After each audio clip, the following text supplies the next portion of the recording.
In this video, we're going to look at example 1b from our lesson on reducing expressions.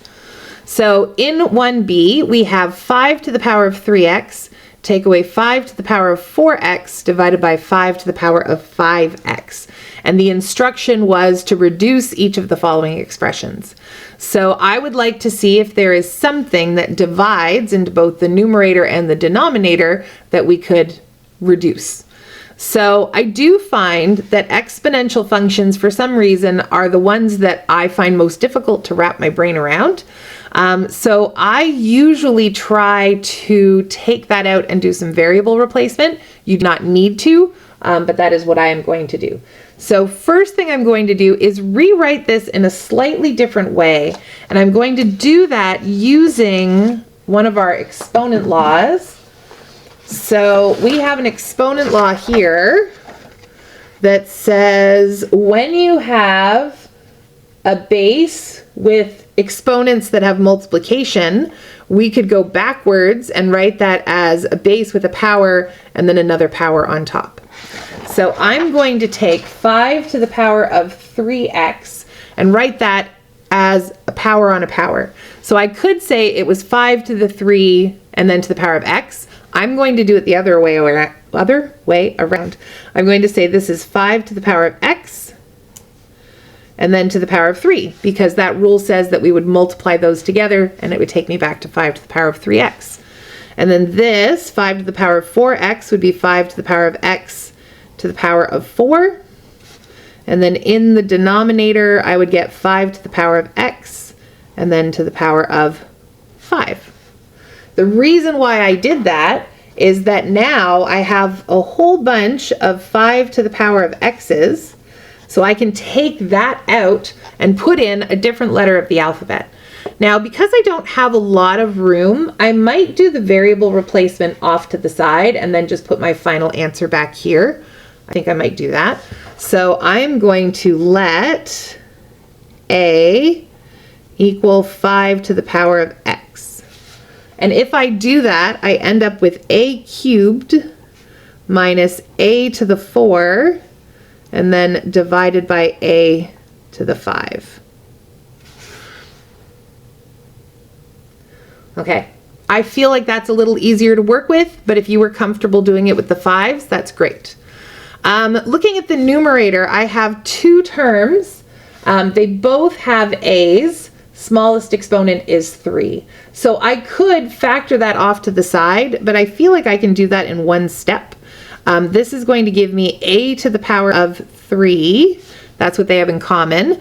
And then a to the 3 divided by a to the 3 is 1. A to the 4 divided by a to the 3, I need one more a to make that a power of 4. And then on the bottom, I have a to the power of 5. Okay, I'm going to see if I can reduce this now because it's a little easier than doing it with the 5s, but if you want to put the 5s back in and then try to reduce, you can do that. I look at this and I don't notice that I have anything top and bottom that's a perfect match, right? In our previous question, we had a bracket, x squared plus 4, that was exactly the same on the top and the bottom. Here, I don't have that.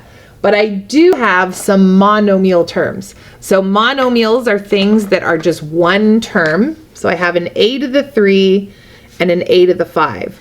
Monomials don't have to be a perfect match, right? If you have a binomial, so something with two terms, the brackets have to match exactly.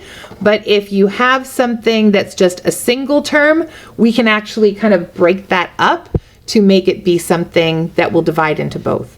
So I do notice that I have a to the 3 and a to the 5. They are the exact same letter, right? And they both have exponents. The smallest exponent is an a to the 3. So what I'm going to do here is say, this is the same as 1 minus a, and then times a to the 3. And then on the bottom, I'm going to try to see what I would have to multiply a to the 3 by to get a to the 5. So a to the 5 divided by a to the 3 is a to the 2. We subtract those exponents, right? And then when I multiply them, I would add them back up to get 5. So the a to the 3 divided by a to the 3 just equals 1. So I'm going to get 1 minus a over a squared times 1, which is just 1 minus a over a squared. Now, you're probably sitting there thinking, do I have to show all of those steps? The answer is no. You can factor, right? And then you could just reduce. You could write down this step and then go straight to your final answer, but it's our notes, so I'm trying to show as much work as I can.